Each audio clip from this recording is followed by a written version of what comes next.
بسم الله الرحمن الرحيم كل تبع عنا ونرسم كل سؤال هذا البرنامج كارون قد يعلن تونو قدوميها والرئيس مستر عبد الرحمن الرشيد أحمد طلمر تاسون كورس تونو تاريخي والرئيس أكثر قدومي وندوه محمد حسين إبراهيم أبطل من أكسن تاي أبطل كوجنا علينا ورئيسنا وين قدومي ما تروح ورئيس كالي لتونا بل إن غير فافيسو تاريخي والرئيس تاسون ورئيس يهرب عليه يعني oo aanu waxyaabo badan ka horeysanay bal haddana maanta waxaan eegaynaa taariikhda ururka siisa inaad balno faahfaahiso taariikhdiisa wax nooga yara faahfaahiso maanta horta aad baad mahadsantahay siisa ururkan la yidhaahdo taariikhdiisu way dheer tahay xilligii la aasaasay maalintii horeba waan kulay magaca dacwo ka sheegay hordhac taariikhdii waxaan horta bilownay ururkan la yidhaahdo siisa weliga hore sawgaa la odhan jiray waxay ahayd taarikhda 2013 horaantiisii ayaanu ku aasaasnay magaalada Hargeysa hotel baan oo ku yaala magaalada Hargeysa aniga iyo xubnaha ururka guddoomiyaha waaweyn oo kamid yahay Cabdullaahi Axmed sidoo kale Ridwaan Maxamuud Diiriya kadib guddoomiyaha ugu horeeyay ururka waligiiba loo doortay waxa weeyaan ninka la yidhaahdo Ridwaan Maxamuud Diiriya oo gocod gacan taagan sidoo deemka maaha loo codeeyo in maaruufka ayaan u dooranay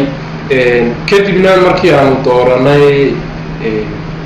waxaan haddana markaa magac ma noolahay magac aan ku shaqeyn searching magac aan raadiyay ayaan ku jiray kadib markii waxaan raadinay magac oo dee loo bixiyo ma garanaysa ururka siraawul baa soo helay magacaan la odhan jiray sow oo ahaa Stars Education World ururka waxbarashada caalamka deetana adigu markii dambe aniga iyo Cabdullaahi halkan waan soo sheekay dhaafin Cabdiraxmaan baa isaguna ururkaas asaasiisa ku jiray oo ka mid ahaa ragga ku jiray ma garanaysa asaasiyaasha sidaa awgeed ninkaas Cabdiraxmaan iyo Ridwaan isku waxay ahaayeen marka hore waxaad moodaysa inaan yaro deetana anaga iyo Cabdullaahi baa nidhi magacan waxbarashada caalamka سير قائمة المدوية وكلا أقول جدي نوع برشة عالم توسينا إن برامون ما هدري حياة خلا بالله بطايو سير اللي سوق قوية الله بطايو حياة بدون الدين كانوا كلهم بالله بطايو مركا تي بريد برشة يجون كفالة قاطو تريد القانونية دي ولا عشان تيجون نوع كفالة قاطو سير وقت بيننا مرجع سوق تلاقيه عن خديجنا سوبر Education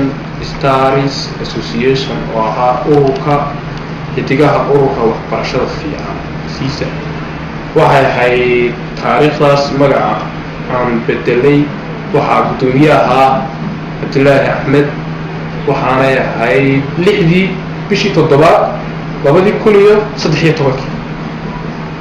أيام كبدلي كنت الحيس تنا أضرب فوق يربع كذا شيء وخدوانه فرعون يديني وراه سيسا مقع عادة صوري كو شقينيسو كتبوه كيبين وحكاد قلانو يتنو سعون وعيه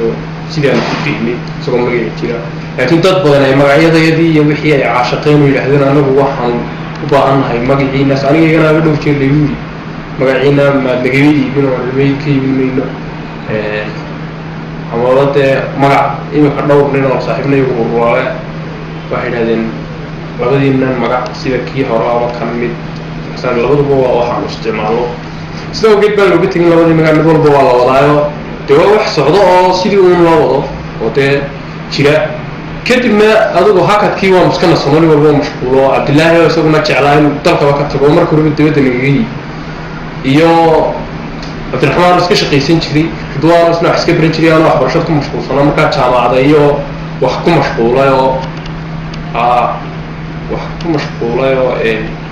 sidaa awgeed ayaan markaa sidaasaan markaa kusii bilownay markii dambe in ururka dib loo soo celiyo oo maadaama uu ururku faa'iido badan anaga noo lahaa laf ahaantaydu waxbarasho ku hoos jirto dib loo soo celiyo dib loo asaaso ururkii loogan jiray siisa taariikhdaas soo asaastaanka waxay ahayd 2014 ayaan isla habeen dib u wada hadalay ururkii dib loo soo asaaso dib loo soo celiyo raggii habeenka ururka dib u soo celiyay wax ka mid ahaa Ridwaan Maxamuud oo dadka saxaafadda ka qaaday cabdillaahi axmed cabdiraxmaan iyo aniga iyo adigoo maxamed xuseen markaaba halkaa nagala soo halkaa urka waa halka aduguna kala soo qabsatay ahayd inaad urka kasoo fiirto adu ahayd dee tiirarkii dambe ee markaa ururka lagu dhisay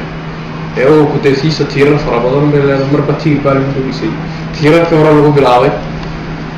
iyo kuwii hore adu aad u madax ahayd xasan iyana kugu xigay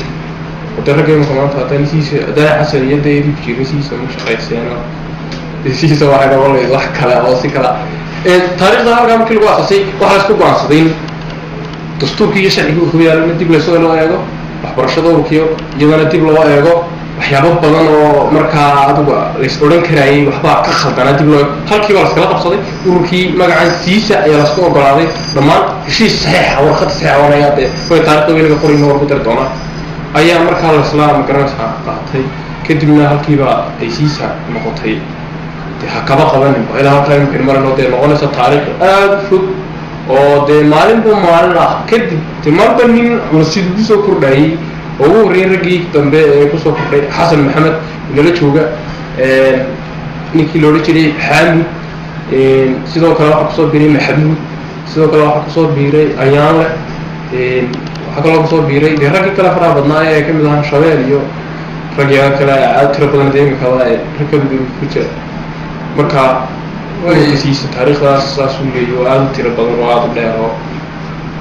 way gudoomiye waad mahadsan tahay maalin dhaweydanu gudoomiyaha aanu yaro wada kabtanay waxay sheegay in uu ururku leeyahay hargeysa qura marka laga hadlo laba xafiis ka waran wadamada kale ee xafiisay ku leeyahay sax waa runtaada waa sidaa sheegay waa runtaada adigu waxa soconayaa markaa xidhiidh inaanu samayno aanu la xidhiidhno dhammaan dunida kale oo dhan maadaama waxaan ka shaqeynaynaa waxbarasho tahay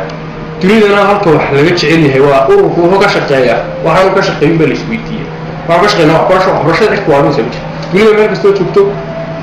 waa markaa waad deeganaysaa cid kuntiisa marka xafiisyada waanu wadnaa inaan horta africa ka bilowno marba marsi ugu xigto iminka waa naga wadna dee inaan wixii horta dhexgalkeeda samayno africa ka bilowno saa u wadno dee mustaqbalka dunida ku faafno insha allah ay gudoomiye waxaad noo sheegtay in ururku qabto uu qaabilsan yahay waxbarashada markaa waa xagga dhiirigelinta oo dadku waxbarasho ku dhiirigeliyaa soo maha haa waxbarasho dhiirigelin iyo bari iyo isbari saddexdaasoo isxaba waa dhiirigelino dadka waa dhiirigelinaa waa barido dadka waa bari kulanti waxaa wanaagsan intaa waxay nagu soo dhammaaday barnaamij gaar aanu ka diyaarinay cabdiraxmaan rashiid dalmar taasoo aanu weydiinay bal ururkan gudoomiyaha u yahay ee siisa taasoo dhinacyo badan noo taabtay barnaamijka intaasaynu kusoo koobaynaa wasalaamu calaykum waraxmatullaahi wabarakaatu